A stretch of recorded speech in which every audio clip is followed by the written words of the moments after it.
When it turns red. My name is Alex Crone. I'm 36 years old. I'm a licensed physical therapist here in California, and I live in Santa Rosa. I was asked to come speak here today.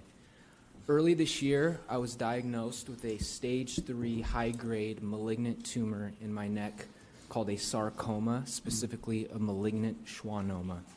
Around the time I had the surgery to remove the tumor, the largest ever randomized controlled trial on the carcinogenic effects of microwave radiation from cell phones and cell phone towers was released.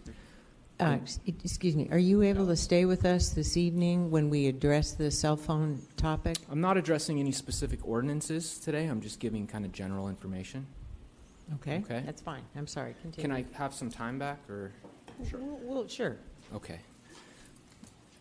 Earlier this year, so around the time I had the tumor removed at Stanford University, the largest ever randomized control trial on the carcinogenic effects of microwave radiation from cell phones and cell phone towers was released by the National Toxicology Program. And after 20 years from start to finish and $25 million, the study found a clear cause and effect relationship between exposure to microwave radiation and two types of cancers, one being a glioblastoma, the type of cancer that John McCain just passed away from, and the other being a sarcoma, like I had in my neck, called a malignant schwannoma. Now, many other types of cancers are shown to be increased, but not at a statistically significant enough rate to prove cause and effect.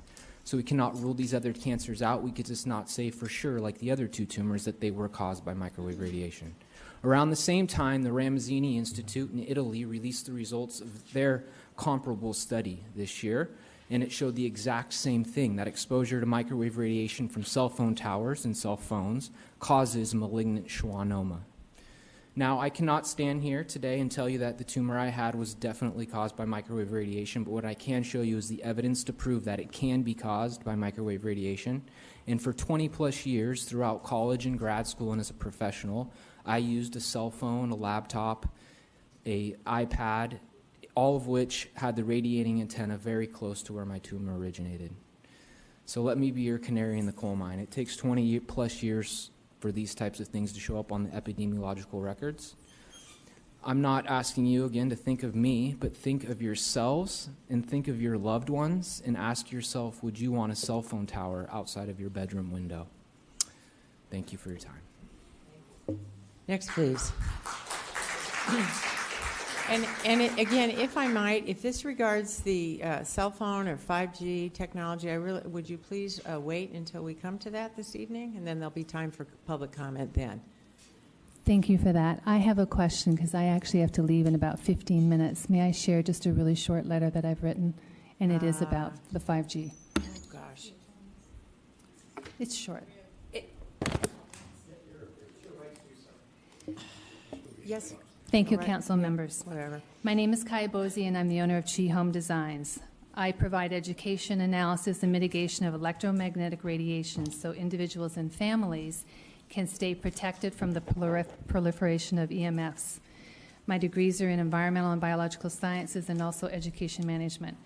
I've been studying EMS with an engineer and electrical contractor who's been a leader in the field of EMS for over 25 years. I understand the impact of what cannot be seen.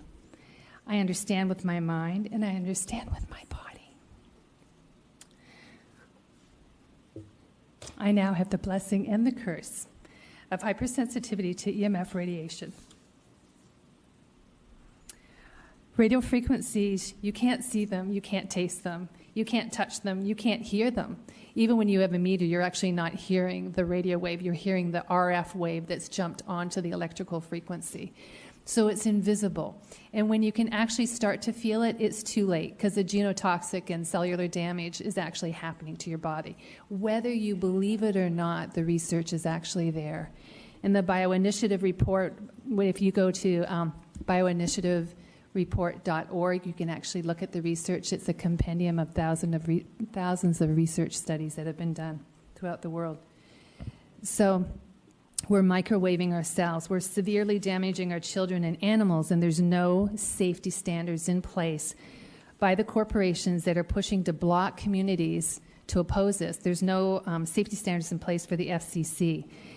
And they're also blocking our right to be able to oppose it, because you can't oppose it if there's any health concerns, which I don't understand that piece.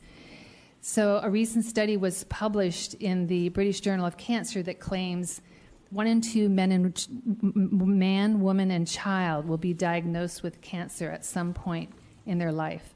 It's not a conspiracy theory. It's actually a modern statistic. No other species on the planet fouls its nest the way that we do. We must address this tremendously challenging evolutionary crisis we find ourselves in and chart a new course.